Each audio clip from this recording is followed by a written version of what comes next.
Friends, आप सभी को याद ही है कि ये जो सीरीज़ है आपसी सहमति या म्यूचुअल कंसेंट के तलाक की चल रही है। कौन कौन से डॉक्यूमेंट्स लगाने हैं, किस तरह से केस फाइलिंग होनी है, फर्स्ट मोशन में क्या होगा, सेकंड मोशन में क्या होगा, ये सब मैं आपको समझा चुकी हूँ। और आपको याद होगा कि पिछले वीडियो में मैंने आप लोगों को MOU यानी मेमोरेंडम ऑफ अंडरस्टैंडिंग का आपसी सहमति के तलाक में क्या महत्व है, ये मैंने आप लोगों को बताया था। आज मैं आप लोगों को बताऊंगी कि फर्स्ट मोशन और सेकंड मोशन के बीच में कूलिंग पीरियड जो दिया जाता है, उस कूलिंग पीरियड का क्या अर्थ है, क्या महत्व है, इन विषयों पर आज हम चर्चा करेंगे।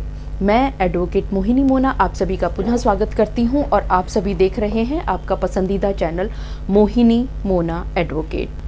फ्रेंड्स, अगर आपने अभी तक मेरे इस चैनल को सब्सक्राइब नहीं किया है तो इसको जल्दी से जल्दी सब्सक्राइब कर लें, ताकि आपको मेरे आगे आने वाले सारे वीडियोस की नोटिफिकेशंस टाइम टू टाइम मिलती रहें और आप सबसे पहले इस वीडियो को देख सकें। अब ये नोटिफिकेशंस ऑन कैसे होंगी? जैसे ही आप सब्सक्राइब करेंगे, सब्सक्राइब करते ही राइट साइड में एक बेल आइकन आएगा। बेल आइकन में सबसे ऊपर का जो ऑप्शन है ऑल, उसको आप प्रेस कीजिएगा। उससे सारे नोटिफिकेशंस आपके पास फटाफट पहुंच जाएंगी। और हाँ, एक बात और, अगर आप अपने पर्सनल इश्यूज़ के लिए मुझसे बातचीत करना चाहते हैं तो आप मेरे इन जो दिए गए नंबर हैं, इस पर आप व्हाट्सएप के ज़रिए आप मेरी टीम से संपर्क साध सकते हैं और आपकी अपॉइंटमेंट होने के बाद आप मुझसे बातचीत कर पाएंगे। आप सभी को याद ही होगा कि जब दोनों पक्षों के सारे डिस्प्यूट्स वो आपस में सेटल कर लेते हैं और जब उन्हें ये लगता है कि अब तलाक के अलावा और कोई उपाय नहीं बचा, क्योंकि उन्होंने सभी रिश्तेदारों से भी बातचीत कर ली, उनके ज़रिए भी उन्होंने समाधान कराने की कोशिश की है, सब तरह के आप प्रयास कर चुके होते हैं और आपके साथ रहने की कोई भी संभावना नहीं बचती, तो एक ही तरीका बचता है कि आप कोर्ट में पहुँचे। और दोनों पक्ष क्योंकि तैयार हैं तो जल्दी से आपसी सहमति से तलाक लिया जा सकता है, ताकि अनावश्यक टाइम, समय और एनर्जी वेस्ट ना हो। ये जो तलाक है 2 स्टेजेस में लिया जाता है। पहली स्टेज को फर्स्ट मोशन कहते हैं और सेकंड स्टेज को सेकंड मोशन कहते हैं। फर्स्ट मोशन में आपकी स्टेटमेंट रिकॉर्ड होगी। स्टेटमेंट रिकॉर्ड होने के बाद आपको जज साहब ऑर्डर कर देंगे और ऑर्डर करने के बाद जज साहब आपको 6 महीने का पीरियड देंगे सेकंड मोशन फाइल करने के लिए। अब ये जो पीरियड दिया गया है 6 महीने का, कोर्ट के द्वारा पुनर्विचार करने के लिए या रिकंसिलिएशन करने के लिए, इसी पीरियड को कूलिंग पीरियड कहते हैं। अब ये कूलिंग पीरियड क्या ज़रूरी है, मैंडेटरी है? हाँ, ये मैंडेटरी है और इसकी कंप्लायंस होना दोनों पक्षों के द्वारा बहुत ज़रूरी है। अगर आप ये सोचें कि आज मैंने फ़र्स्ट मोशन का ऑर्डर प्राप्त किया और मैं फटाफट, क्योंकि मुझे बहुत जल्दी है दूसरी शादी करने की या कुछ और कारण हो सकता है, उसकी वजह से मुझे बहुत जल्दी है, तो फर्स्ट मोशन होते ही अगर आप ये सोचें कि दूसरे ही दिन आप सेकंड मोशन फाइल कर देंगे, तो वो आप नहीं कर पाएंगे। ऐसा नहीं हो सकता। आपको कंप्लायंस करना पड़ेगा इस कूलिंग पीरियड की, यानी कि 6 महीने तक आपको इंतज़ार करना ही करना होगा, ताकि आप फिर से पुनर्विचार कर लें कि आप वाकई में तलाक लेना चाहते हैं, रिकंसिलिएशन हो सके आप दोनों पक्षों की। उसके बाद ही आप सेकंड मोशन के लिए कोर्ट में आएंगे। अब इस पीरियड, इस कूलिंग पीरियड की, ये जो 6 महीने का पीरियड दिया गया है फर्स्ट मोशन और सेकंड मोशन के बीच में, इस पीरियड की क्या आवश्यकता है? इसका महत्व सबसे बड़ा ये है कि हो सकता है कि आप दोनों के बीच में बहुत ज़्यादा किसी चीज़ को लेकर के बहुत ज़्यादा गुस्सा हुआ और गुस्से में आपने जल्दबाजी में आपने कोर्ट में तलाक दायर कर दिया, फर्स्ट मोशन भी आपका हो गया। और अगर ये कूलिंग पीरियड ना हुआ और सेकंड मोशन भी जल्दी से हो गया, तो हो सकता है कि आपको, जब आपका दिमाग शांत हो, तो आपको पछताना पड़ जाए। तो इसी चीज़ से बचाने के लिए, रिकंसिलिएशन की पॉसिबिलिटीज़ को एक्सप्लोर करने के लिए बहुत सारे अपॉर्चुनिटीज़ होती हैं, बहुत सारे ऑप्शंस होते हैं। आप उन ऑप्शंस को एक्सप्लोर करते हैं इस कूलिंग पीरियड के दौरान। हो सकता है कि आप वापस सेटलमेंट हो जाए, आप दोनों का जो गुस्सा है वो इस कूलिंग पीरियड के बीच में वाकई में कूल हो जाए और आप वापस से सेटल होकर के एक साथ रहने लग जाएं।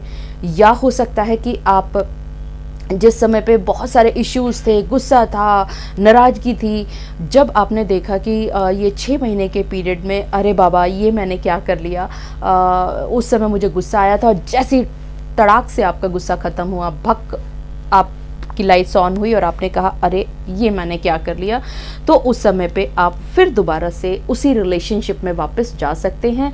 तो उस समय फिर आप सेकंड मोशन फाइल नहीं करेंगे और आप अपना शादीशुदा जीवन फिर दोबारा से व्यतीत कर सकते हैं। लेकिन क्या ये जो 6 महीने का पीरियड है या ये जो कूलिंग पीरियड है जो कि कोर्ट के द्वारा आप दोनों पक्षों को रिकंसिलिएशन के लिए, पुनर्विचार के लिए दिया जाता है, क्या इस पीरियड को वेव ऑफ किया जा सकता है, यानी खत्म किया जा सकता है, नष्ट किया जा सकता है? इसको हम कुछ एग्जाम्पल्स के ज़रिए समझते हैं। मान लीजिए 2 पक्ष हैं, हस्बैंड एंड वाइफ, वो पिछले 10 साल से या 8 साल से उन लोगों के बीच में इतना ज़्यादा डिस्प्यूट्स हो चुके हैं, इतने ज़्यादा इश्यूज अराइज हो चुके हैं कि दोनों पक्ष पिछले 8 साल से अलग अलग रह रहे हैं। मान लीजिए एक पक्ष रह रहा है दिल्ली में और दूसरा पक्ष रह रहा है मुंबई में पिछले 8 सालों से। उन दोनों के बीच में कोई रिलेशन नहीं है, उन दोनों का सेपरेशन भी 10 साल का है। तो ये एक जस्टिफाइड रीज़न है और जो कोर्ट को भी लगता है कि ये जस्टिफाइड रीज़न है और इन दोनों के बीच में अब संभावना बहुत कम नज़र आती है कि ये दोनों साथ में रहें। तो अगर कोर्ट चाहे और अगर कोर्ट कन्विंस हो जाए तो ये पीरियड आपका वेव ऑफ या नष्ट किया जा सकता है। इसी तरह से मान लीजिए कि एक पक्ष, चाहे वो हस्बैंड हो या वाइफ हो, उसको फ़ौरन फर्स्ट मोशन के तलाक के बाद उसको लंदन जाना है और वहाँ से उसकी संभावना नहीं है। वीज़ा की कोई प्रॉब्लम हो सकती है, पासपोर्ट की कोई भी प्रॉब्लम हो सकती है, हो सकता है कि उसको अगले आने वाले 2 साल में वो वापस ना आ पाए, और अगर आए भी तो 2-2.5 लाख रुपए की टिकट कटा करके वो यहाँ पर सेकंड मोशन के लिए आएगा। तो वकील के द्वारा एक कोर्ट में वेविंग की एप्लीकेशन दायर कर सकता है। ये भी एक जस्टिफाइड रीज़न लगता है कि वो व्यक्ति सिर्फ सेकंड मोशन में स्टेटमेंट देने के लिए 2 लाख रुपए खर्च करके बाहर से आएगा या मान लीजिए आ ही नहीं पाएगा। तो ये भी एक जस्टिफाइड रीज़न होता है और हो सकता है कि जज साहब इस बात को आपकी स्वीकार कर लें। यानी कि आपको कोर्ट में जब आप पीरियड को, कूलिंग पीरियड को वेविंग ऑफ की एप्लीकेशन लगा रहे हैं तो इसके लिए आपको जस्टिफाइड रीज़न बताना बहुत ज़रूरी होता है। आपको ये बताना होता है कि संभावना नहीं है इन दोनों के बीच में किसी भी तरह से रिकंसिलिएशन की या एक साथ होने की। जैसा मैंने बताया 8 साल से 10 साल से दोनों पक्ष अलग अलग रह रहे थे पिछले 8-10 सालों से, तो संभावना खत्म हो चुकी है। ये 6 महीने में वो क्या कर लेंगे? मुझे नहीं लगता, मतलब कोर्ट को ये बिल्कुल नहीं लगेगा कि जो चीज़ 8-10 सालों में नहीं हो सकी वो इस 6 महीने में क्या चमत्कार हो जाएगी। तो जज साहब कन्विंस हो सकते हैं और इसको अलाउ कर सकते। इसी तरह से ये भी एक जस्टिफाइड रीज़न था जो मैंने आपको बताया कि एक पक्ष जो है इंडिया से बाहर जा रहा है, उसके आने की संभावना बहुत कम है। तो ये भी एक जस्टिफाइड रीज़न है और इसकी वजह से भी आपका ये जो कूलिंग पीरियड है इसको वेव ऑफ किया जा सकता है। अगर मान लीजिए कोर्ट आपकी एप्लीकेशन या दरख्वास्त को अलाउ नहीं करता है तो आप ऊपर हाई कोर्ट में जा सकते हैं और हाई कोर्ट में जाकर के आप अपना डायरेक्शन प्राप्त कर सकते हैं और उस डायरेक्शन के सहारे आप नीचे सेकंड मोशन की एप्लीकेशन दायर कर सकते हैं। ये आपको बताना बहुत ज़रूरी है कि 99% जो केसेस हैं उसके अंदर फर्स्ट मोशन और सेकंड मोशन के बीच के जो कूलिंग पीरियड है, 6 महीने का जो स्टिपुलेटेड पीरियड है, उसकी कंप्लायंस होना बहुत ज़रूरी है, क्योंकि सारी संभावनाओं पर पुनर्विचार किया जाना चाहिए। कोर्ट भी ये मानती है कि किसी भी चीज़ में जल्दबाजी नहीं होनी चाहिए। ऐसा ना हो कि शादी हुई और शादी होते ही आप सिर्फ 1 महीने के लिए साथ रहे या हफ्ते के लिए साथ रहे और उस हफ्ते के बाद 1 साल का पीरियड आपने ख़त्म किया और फटाक से फर्स्ट मोशन डाल दिया। तो जज साहब यानी कि कोर्ट भी ये देखेगी कि ये दोनों साथ में नहीं रहे, चांसेस हैं कि इनकी रिकंसिलिएशन हो सकती है। तो यहाँ पर हो सकता है कि जज साहब ये आपका जो 6 महीने का जो पीरियड है इसको वेव ऑफ ना करें। तो इसका अर्थ ये हुआ कि इस कूलिंग पीरियड को वेव ऑफ किया जाना है या नहीं किया जाना है, इसके लिए आपको जस्टिफाइड रीज़न देना बहुत ज़रूरी है और साथ ही कोर्ट को कन्विंस करना बहुत ज़रूरी है। अगर कोर्ट उचित समझेगा तभी वेविंग ऑफ की एप्लीकेशन को आपको अलाउ करेगा और आप सेकंड मोशन के लिए फाइल कर सकते हैं अपनी एप्लीकेशन। अदरवाइज़ हो सकता है कि वो वेविंग ऑफ की एप्लीकेशन को कैंसिल कर दे, डिस्पोज ऑफ कर दे, डिनाई कर दे, रिजेक्ट कर दे। जैसा कि मैंने बताया कि शादी के बाद वो सिर्फ रहे ही हफ्ते भर हैं और उन्होंने उसके 1 साल के बाद फिर फर्स्ट मोशन फाइल कर दिया, तो कोर्ट को ये लगेगा कि ये दोनों पहले आपस में एक दूसरे से बैठ कर के बातचीत तो कर सकें।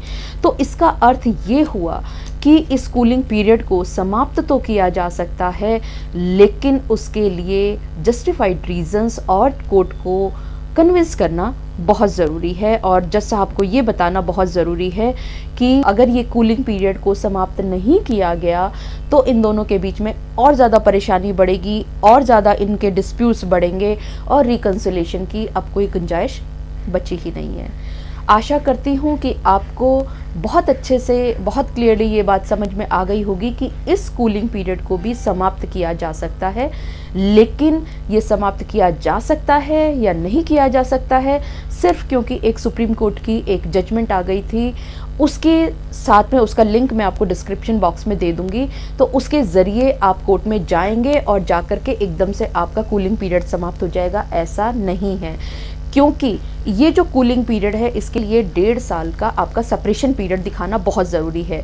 अब फर्स्ट मोशन जैसे ही आपने फाइल किया तब आपका 1 साल पूरा हुआ था, उसके बाद फिर 6 महीने दिए गए हैं, तब आप सेकंड मोशन फाइल करेंगे। अगर आप जजमेंट को बहुत अच्छे से विस्तार से पढ़ें तो आपको ये पता चलेगा कि मिनिमम 1.5 साल का पीरियड सेकंड मोशन के लिए बहुत, जैसे फर्स्ट मोशन के लिए सिर्फ 1 साल का सेपरेशन पीरियड चाहिए, उसी तरह से सेकंड मोशन के लिए आपको मिनिमम 1.5 साल का पीरियड बहुत ज़रूरी चाहिए। हाँ, अगर फर्स्ट मोशन से पहले ही आप 2 साल, 2.5 साल, 4 साल, 8 साल अलग रह चुके हैं तो ये संभावना है कि यहाँ का जो कूलिंग पीरियड है ये आसानी से समाप्त हो सकता है। लेकिन अगर आपको अलग हुए ही सिर्फ 1 ही साल हुआ है तो पूरी संभावना है कि आपकी कूलिंग पीरियड बिल्कुल भी समाप्त नहीं किया जा सकता। तो इसका अर्थ ये हुआ कि अलग अलग केसेस में अलग अलग सर्कमस्टेंसेस होते हैं और अलग अलग सर्कमस्टेंसेस के साथ ही ये कूलिंग पीरियड को वेव ऑफ किया जा सकता है। आशा करती हूँ कि आपको कूलिंग पीरियड क्या है, इसको कैसे समाप्त किया जा सकता है, किन परिस्थितियों में समाप्त हो सकता है, किन परिस्थितियों में समाप्त नहीं हो सकता, इसके विषय में आपको क्लियर हो गया होगा। तो आप जब केस फाइल करें तो इन सब छोटी छोटी चीज़ों का बहुत ध्यान रखिएगा। अंत में इस पूरा वीडियो देखने के लिए आप सभी का बहुत बहुत धन्यवाद। आप सभी ने अपना कीमती समय लगाकर ये वीडियो देखा, पूरा देखा, उसके लिए बहुत बहुत धन्यवाद। इसी तरह से आप अपने पड़ोसियों को, रिश्तेदारों को और फ्रेंड्स को भी ये वीडियो शेयर करना ना भूलिएगा, ताकि इन सभी बातों की जानकारी उन्हें भी जल्दी से जल्दी हो सके और वो अपने आप को कोर्ट में आने से पहले तैयार कर सके। और हाँ, अगर आपने मेरे इस चैनल को अभी तक सब्सक्राइब नहीं किया है या आप मेरे इस चैनल के लिए नए हैं तो इसको सब्सक्राइब करना ना भूलिएगा, और सब्सक्राइब करने के पश्चात बेल आइकन दबाने के बाद ऑल बटन दबा दीजिएगा, ताकि आपको इस आगे आने वाले सारे वीडियोस की नोटिफिकेशंस टाइम टू टाइम मिलती रहें। और आपके सब्सक्राइब करने से, आपके कमेंट करने से, आपके शेयर करने से मेरा उत्साह, मेरा मनोबल बहुत बढ़ता है। और आपका जो सब्सक्रिप्शन है, आपका जो सब्सक्राइब करना है या आपके जो कमेंट्स करने हैं, वो मेरे लिए शक्ति का काम करते हैं और मैं आपके लिए और जोर शोर से नए वीडियोस लेकर के आती हूँ। और ये जो सब्सक्रिप्शन है, ये सब्सक्राइब करना है, ये बिल्कुल फ्री है, तो इसीलिए इसको सब्सक्राइब अवश्य कीजिएगा। और अगर आप मुझसे मिलना चाहते हैं, जैसे मैंने आपको शुरू में बताया, आप ये ऊपर दिए गए नंबर पर व्हाट्सएप के ज़रिए आप मेरी लीगल टीम से संपर्क कर सकते हैं और अपॉइंटमेंट बुक होने के बाद आप मुझसे बातचीत कर सकते हैं। पूरा वीडियो देखने के लिए पुनः धन्यवाद। Thank you, take care, bye bye.